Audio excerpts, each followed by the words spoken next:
Horizon théosophique, association Compagnie Théosophie à Paris, conférence sur le thème Réflexion théosophique sur les mythes de Prométhée et de Sisyphe. Pendant longtemps, les mythes ont passé pour des contes de fées, des histoires pas très sérieuses, mais au cours du temps, on s'est aperçu qu'il y avait des choses beaucoup plus importantes, beaucoup plus intéressantes à découvrir dans ces mythes. Il y a eu tous les efforts des historiens des religions, des psychologues, des psychanalystes aussi, qui ont découvert dans ces drôles d'histoires des événements ou des doctrines ou des recommandations sur le plan de l'éthique, par exemple, qui intéressent tous les hommes. C'est ainsi que l'on voit pas mal de commentaires qui se font jour sur ces différents mythes. Mais celui qui nous intéresse ce soir, que Madame Blavatsky a appelé le plus grandiose de tous, celui de Prométhée, renvoie à des réalités, des événements même historiques dont personne n'a conscience. Il est intéressant de comparer ce mythe avec celui d'un autre personnage, Sisyphe, un mythe assez parallèle, bien que très différent, parce que l'un et l'autre ont quelque chose à nous apprendre. L'un sur nos origines et l'un sur la condition qui est la nôtre. Si vous voulez, on peut commencer par l'étude du mythe de Prométhée. Pour cela, il faut résolument accepter d'entrer dans un monde assez surprenant, assez fantastique, qui n'est pas aussi logique qu'on aimerait le voir dans une perspective scientifique. Ce qu'il faut voir, c'est l'intention de ceux qui ont fabriqué ces mythes.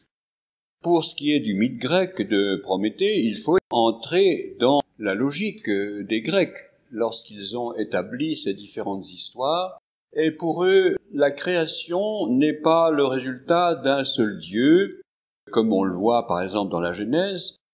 Au début, il y a un couple. Ça, c'est évidemment particulièrement intéressant. Ce couple, c'est le ciel ou les cieux et la terre.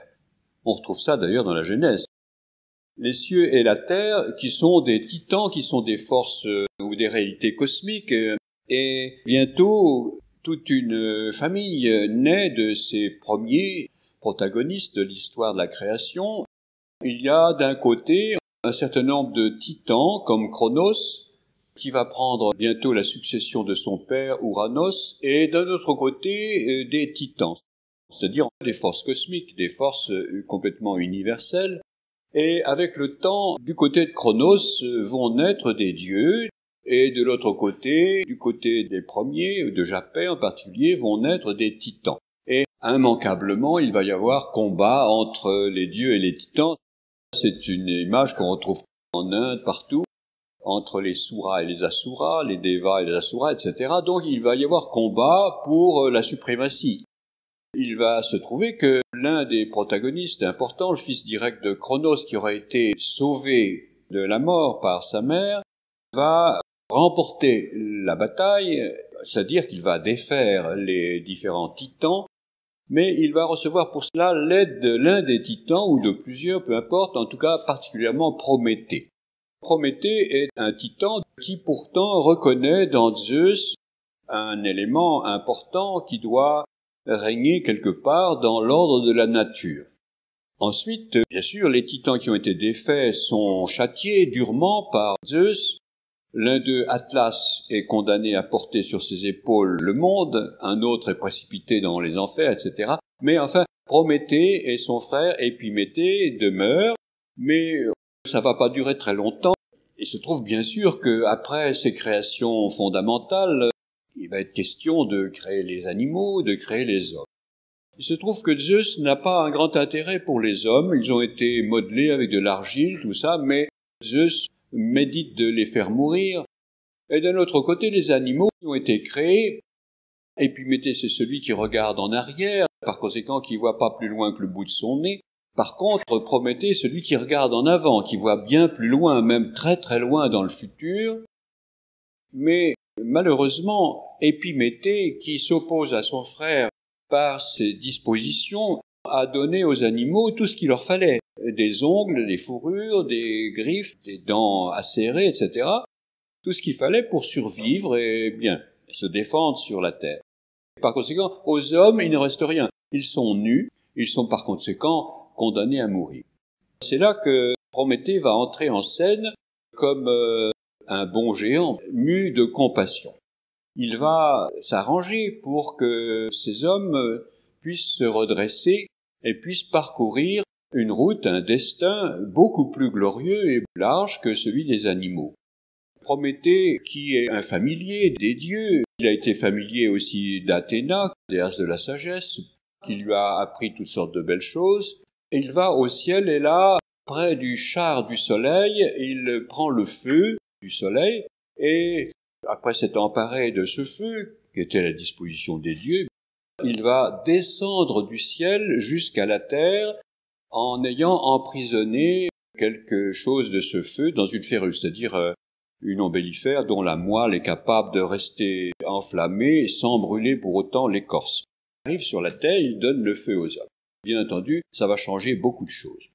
Autre aspect, Prométhée, dans sa compassion, va accompagner les hommes en les éclairant, en leur faisant découvrir les sciences, les arts, la divination, la médecine, etc. Autrement dit, en fournissant tous les moyens possibles pour survivre et même pour parcourir une destinée glorieuse. Un peu comme des parents accompagnent des enfants. Ça plaît pas beaucoup à Zeus. En plus, il s'arrange pour que les hommes bénéficient des meilleures parts dans un sacrifice. Il dépèce un bœuf, il met de côté tous les bons morceaux, et il recouvre des entrailles et les os de graisse blanche, et il présente les deux lots à Zeus qui, trompé, va préférer la graisse blanche. Zeus n'est pas très très malin, il est roulé, puisqu'il choisit une des parts du sacrifice, le reste va revenir aux hommes qui vont en profiter, ils vont ainsi avoir les meilleurs morceaux de tout ce qu'ils vont rencontrer sur leur terre, pratiquement. Ça va pas du tout. Zeus décide de se venger, il va accabler les hommes d'une part et accabler Prométhée de l'autre. Alors, les hommes, il va leur envoyer une créature particulièrement magnifique, très très belle, Pandore, la femme, créée par Héphaïstos, l'excellent artisan. Elle est envoyée aux hommes, parée de tous les dons, d'où le mot Pandora, et elle est porteuse d'une boîte ou d'une cruche dans laquelle sont cachés tous les mots. Épiméthée, cet imbécile, ne prend pas garde qu'il y a un piège, malgré la mise en garde de Prométhée, qui lui a dit « n'accepte rien qui puisse venir de Zeus ». Et comme vous savez, la boîte est ouverte et tous les mots sortent de cette boîte, il reste au fond seulement l'espérance. Quant à Prométhée, il est saisi par Héphaïstos et par des forces très puissantes qui l'emmènent sur le mont Caucase. Là, il est attaché, il est enchaîné sur le mont Caucase et tous les jours, un aigle va venir pour lui déchirer le foie. Et pendant la nuit, le foie va se reconstituer. Cependant, Prométhée, qui est un titan, qui ne meurt pas, il n'est pas mort lorsqu'il va subir ce supplice. Prométhée sait dans sa divine omniscience, sa prévoyance, que ce supplice ne durera pas éternellement. Il sait que un jour Héraclès viendra le sauver. Il connaît aussi des secrets qui concernent Zeus, et Zeus aimerait bien pouvoir percer ses secrets, lui arracher, mais il n'y a rien à faire. Prométhée reste inflexible et montre d'un courage, d'une persévérance incroyable, et ainsi, pendant des siècles, son foie va être déchiré par l'aigle. Ça s'arrête pas là. Effectivement, au bout d'un temps, Héraclès va arriver, va percer l'aigle d'une flèche et va délivrer Prométhée. En plus, les mythes sont des histoires à tiroir. À un moment, Prométhée va bénéficier de l'immortalité du centaure Chiron, et non seulement il va être libéré, mais il va devenir immortel. C'est très très lourd de significations cachées. Maintenant, c'est pas fini avec Prométhée. Prométhée va avoir un fils qui s'appelle Deucalion, et Épiméthée a une fille qui s'appelle Pyrrha. Deucalion et Pyrrha se marient, tout va bien, seulement comme les desseins de Jupiter lui sont transparents, Prométhée sait bien que Jupiter ou Zeus a décidé d'anéantir la race des hommes, c'est la race de bronze à ce moment-là, de l'anéantir par un grand déluge. Alors Prométhée prévient Deucalion et son épouse Pyrrha, fabrique-toi un coffre de bois, monte dedans, et ainsi tu vas te sauver du déluge. Une histoire intéressante. Prométhée joue le rôle d'un Noé dans cette histoire-là. Bien sûr, le déluge arrive, et Deucalion et Pyrrha sont sauvés, et ils vont créer une nouvelle race. C'est la race des hommes de fer. Cette race va perdurer, nous en faisons partie. Nous sommes les descendants de Deucalion et de Pyrrha. Et c'est pas fini. Petit à petit, on va entrer dans le mythe de Sisyphe. L'arrière-petit-fils de Deucalion et de Pyrrha s'appelle Sisyphe. Sisyphe avait pour père Éole, le dieu des vents. Et voilà notre Sisyphe qui a de qui tenir, puisqu'il descend de personnages aussi illustres, de ces grands titans du temps jadis. Ce Sisyphe, finalement, va, un peu comme son père ou son ancêtre, va avoir une action positive pour les hommes. Il va créer la ville de Corinthe, il va l'entourer de murailles, il va favoriser le commerce, l'industrie, tout ce que vous pouvez imaginer, mais par ailleurs, c'est un drôle de bonhomme. Il va détrousser les voyageurs, et il va montrer son côté un peu maléfique et démoniaque en s'arrangeant pour chasser son frère qui avait pris le trône légitimement après la mort d'Éole, leur père, par des méthodes horribles et révoltantes, sur lesquelles il n'est pas nécessaire d'entrer. Mais enfin, on voit que cet homme est terriblement inquiétant par ses maléfices. Maintenant, ça va aller un peu plus loin, parce qu'il va s'apercevoir que Zeus est en train d'enlever Égine, la fille du dieu fleuve Asopos, qui était le frère de Japet. C'est des histoires qui traînent en longueur. Japet, c'est le père de Prométhée. Donc, Sisyphe aperçoit Zeus comme un grand aigle qui emmène Égine. Le père de cette pauvre Égine cherche partout sa fille, et ce sacré Sisyphe a le front de dévoiler la chose. En somme, il trahit un secret divin. Asopos va aller chercher sa fille, il n'y arrivera pas, mais Zeus va vouloir se venger. Notez qu'il ne se venge pas de toutes les méchancetés, le caractère un peu maléfique de Sisyphe, il se venge du fait qu'on l'a découvert en train d'emmener la jeune Égine. Pour cela, il va envoyer le dieu de la mort qui va venir chercher Sisyphe. Mais Sisyphe a plus d'un tour dans son sac. Il va s'arranger à emprisonner le dieu de la mort. Ce pauvre fou de dieu de la mort avait une paire de menottes et Sisyphe le persuade de les essayer sur lui. Alors, tant que le dieu de la mort les passe à sa main, Sisyphe les ferme, et voilà le dieu qui est emprisonné. C'est fini, Sisyphe a bouleversé l'ordre des hommes, l'ordre de la nature, puisque personne ne peut plus mourir lorsque la mort est emprisonnée. Et pendant longtemps, encore une fois, dans les mythes, on ne vous met jamais de durée, pendant longtemps, on ne meurt plus, même les gens décapités restent vivants. Évidemment, Zeus va pas voir ça d'un bon œil, il va envoyer son fils Arès, le dieu de la guerre, pour mettre de l'ordre. Alors, on attrape Sisyphe par le collet et on l'emmène dans le royaume des morts, mais avant de partir, Sisyphe a dit à sa femme « Tu ne m'enterreras pas ». Quand il arrive chez les morts, il persuade Perséphone, la femme d'Hadès, de le laisser revenir sur la terre pendant 3 jours pour qu'au moins on inhume son corps. Il retourne, effectivement, il roule encore une fois à la mort, et il reprend vie et va rester comme ça jusqu'à la fin de sa vie tranquillement, jusqu'à ce que, une fois de plus, Zeus en ait bien assez et envoie son fils Hermès et vous attrape Sisyphe par le collet, et cette fois il est jugé par les juges des morts. Là ça va barder, parce que une succession de crimes aussi grands contre l'honneur de Zeus et contre les lois de la nature, tout ça va devoir se payer très très cher. Sisyphe est condamné à rouler toute sa vie un rocher sur les flancs d'une colline, frappé par une Érénie vengeresse chaque fois qu'il fait mine de s'arrêter. Quand le rocher arrive en haut, il redégringole en bas et ça recommence comme ça pendant l'éternité, un temps indéfini, alors que Prométhée a l'espérance que son supplice va se terminer. Sisyphe n'a aucun espoir. Il y a un seul moment où il est soulagé. C'est un très beau passage poétique. C'est lorsque Orphée, armé de sa lyre, descend dans les enfers et charme tout le monde. Là, Sisyphe s'arrête, s'appuie sur son rocher et écoute la musique d'Orphée. Ça dure pas, bien entendu, puisque Orphée remonte vers la lumière et le mythe continue. Au point où nous en sommes maintenant, on peut se demander que faire de ces mythes.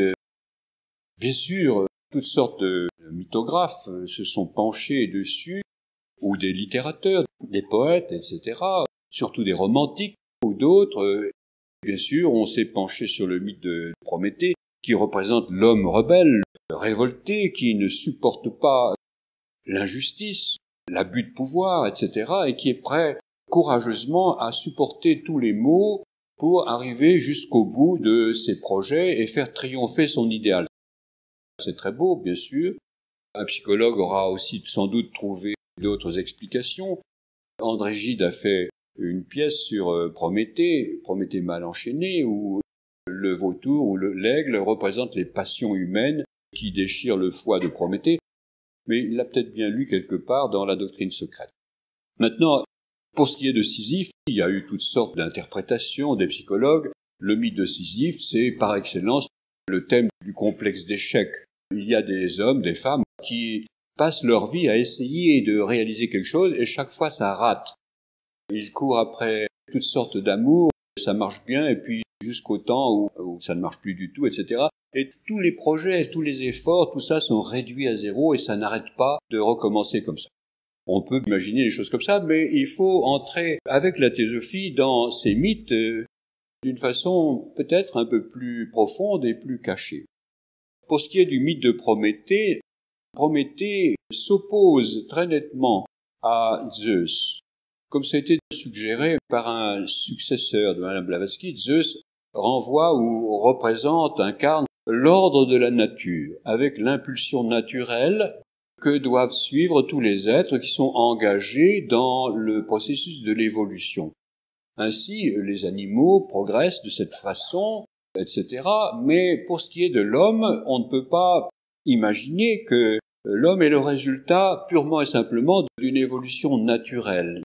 Il a fallu que, lorsque la forme humaine était pratiquement prête, que des âmes non encore humaines occupaient ces formes, il a fallu l'intervention de hiérarchies qu'on pourrait appeler de nos jours des hiérarchies d'éveilleurs, c'est-à-dire des êtres très hautement spirituels, appelez ça des archanges si vous voulez, des êtres très hautement spirituels qui sont intervenus à un moment particulier de l'évolution, précisément au moment où les formes humaines étaient prêtes à servir à la nouvelle race humaine.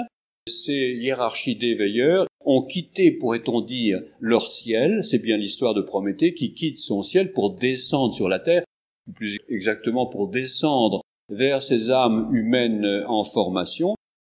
Ces éveilleurs ont donné à ces âmes le feu de l'intelligence et de la volition intelligente, consciente, responsable. C'est une révolution dans l'histoire de l'évolution qui suivait son petit bonhomme de chemin, si on peut dire. Et dans un certain sens, c'est une perturbation, c'est une violation de l'ordre voulu par Zeus. Mais si ces grands éveilleurs n'avaient pas fait ce sacrifice, en descendant du ciel, ils perdaient quelque chose de leur liberté. S'ils n'avaient pas fait ce sacrifice, ces formes humaines, avec les âmes humaines non éveillées, seraient restées pendant des siècles et des millénaires, des millions d'années sans doute, en progressant peut-être, mais en restant toujours au stade animal. Par conséquent, cette intervention a été particulièrement bénéfique et pratiquement irremplaçable. Ces hiérarchies d'éveilleurs qui se sont approchés des hommes, en quelque sorte, leur ont communiqué quelque chose de leur propre essence, qui permettait à ces âmes humaines de fonctionner comme des âmes intelligentes, même si elles avaient potentiellement cette intelligence, de même que toutes les âmes, quelles qu'elles soient, des animaux ou tout ce qui est là, vivant partout dans les plantes ou partout ailleurs, il y a la potentialité d'intelligence, mais pour l'éveiller, il faut quelque chose.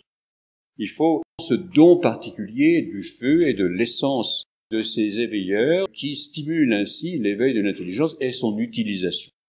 Il faut ajouter avec la théosophie que l'humanité a été accompagnée dans ses premières expériences, qui ont pu durer des millions d'années d'ailleurs, pendant les races successives qui ont apparu sur la Terre, et ces grands éveilleurs, peut-être pas eux, mais leurs successeurs, ont apporté les arts, les sciences, et ont conduit en somme les hommes sur la voie de leur progrès. Donc ça, c'est historique d'après la théosophie.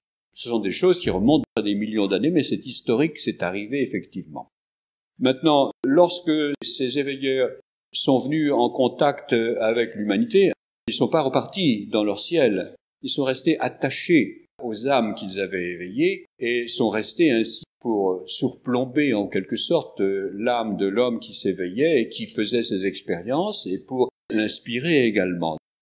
L'homme est porteur en quelque sorte de ce Dieu au fin fond de lui-même et tous les efforts qu'il fait devraient tendre à le ramener vers ce Dieu en pleine conscience. Il faut dire qu'avec le temps, les hommes qui pouvaient utiliser leur volonté et leur intelligence dans un monde de plus en plus dense, de plus en plus matériel, se sont détournés de leur pôle divin et c'est ainsi que nous en sommes arrivés à la situation qui est la nôtre en ce moment.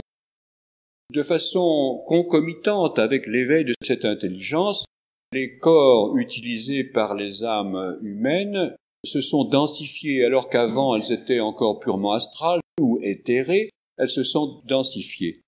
Elles étaient androgynes, c'est-à-dire mâles-femelles, comme l'évoque un peu d'ailleurs la Genèse, à l'origine, et petit à petit, il y a eu la séparation des sexes. Autrement dit, on a vu apparaître la femme, face à l'homme bien entendu. Dans cette situation, quand des corps deviennent vivants, physiques, solides, eh bien la mort arrive. Puisque la mort arrive, commence maintenant le grand cycle harassant des incarnations et des réincarnations successives au cours desquelles les âmes humaines vont récolter le fruit de leurs propres actions, c'est la loi de karma. Il y a d'extraordinaires ressemblances avec le mythe de la Genèse. Maintenant, Prométhée devient aussi une sorte de progéniteur de l'humanité ou des races humaines. C'est lui qui est là et qui permet à Deucalion de sortir du déluge et qui permet à cette nouvelle race de se développer. Ça rappelle extraordinairement Manu Vaivasvata, par exemple, qui est prévenu par un poisson qu'un déluge va arriver, etc., etc. Il monte dans une arche, etc. C'est pas la peine de revenir sur l'idée. C'est toujours le même mythe d'une humanité qui est sauvée du déluge et qui va reconstituer une nouvelle humanité. C'est un nouveau départ. Maintenant, nous passons à Sisyphe. Sisyphe, son nom évoque quelqu'un de très sage. Sisyphos, c'est très sage.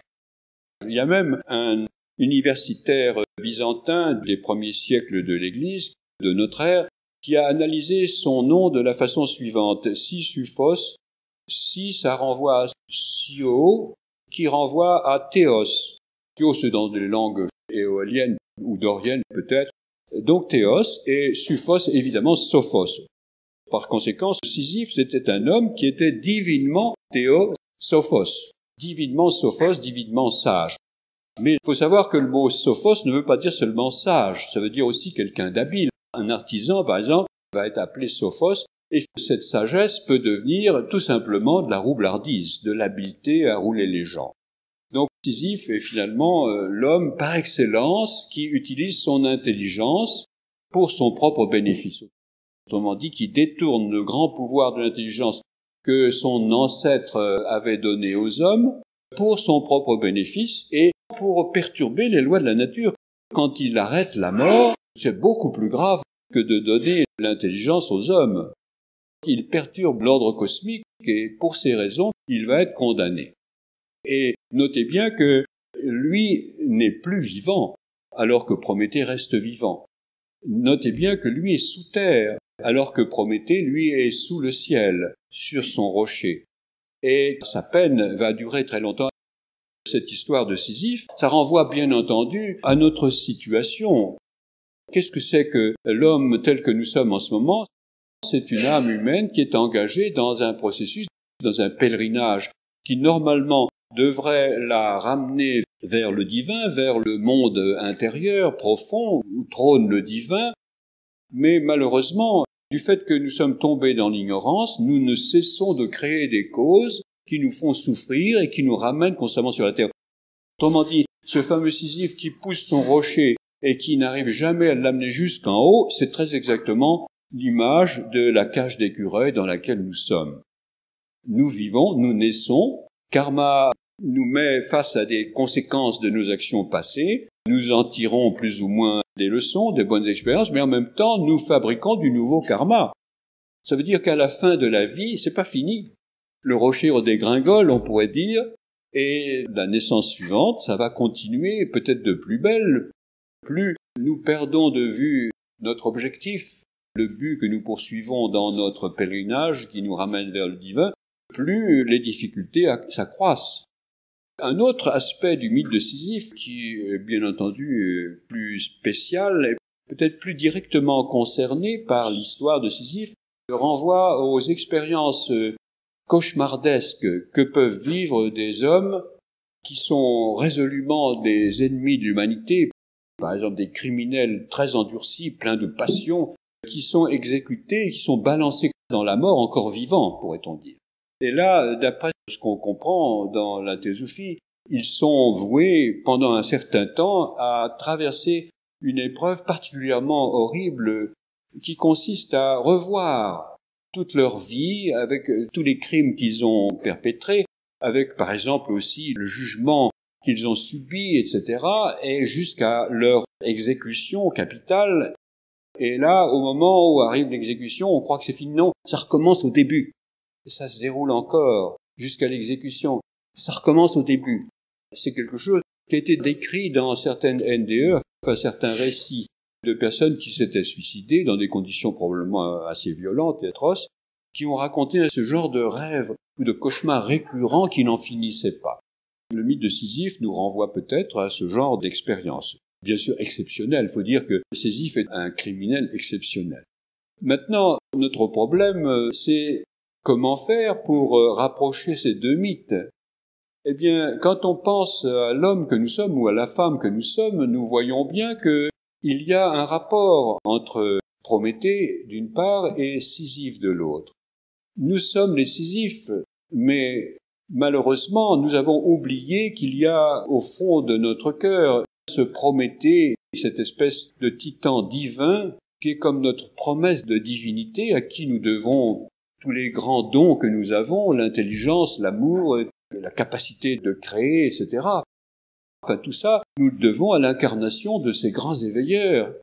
Et par conséquent, quelque chose nous relie étroitement à eux, mais pourtant, nous sommes là comme des Sisyphes qui roulent leurs pierres, vie après vie.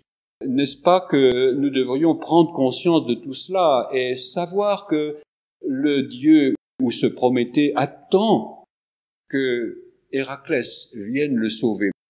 Mais qui est Héraclès? Est-ce un autre? C'est nous-mêmes. C'est nous-mêmes à condition que nous découvrions, nous comprenions que derrière ce rôle de Sisyphe que nous jouons, il y a une grande promesse. Il nous appartient de changer. Il nous appartient de ne pas continuer éternellement dans cette espèce de cage d'écureuil, de comprendre au fond quelles sont les véritables promesses que nous portons en nous, de les relever, de nous engager dans ce genre de chemin. Finalement, pareil à Héraclès, traverser toutes les épreuves, les 12 travaux d'Hercule, traverser toutes ces épreuves jusqu'à ce que nous devenions vainqueurs de ces épreuves. Et Héraclès, vainqueur de ces épreuves, retrouve ou monte jusqu'au niveau très céleste où se trouve Prométhée, et Héraclès délivre Prométhée. Il nous appartient par conséquent de parcourir entièrement le pèlerinage de notre vie et de nos vies successives pour retrouver notre source, pour retrouver ce qui nous a donné naissance en tant qu'homme, avec toutes les promesses que nous portons, de façon à libérer le titan et devenir sans doute à notre tour le titan qui éveillera les humanités futures.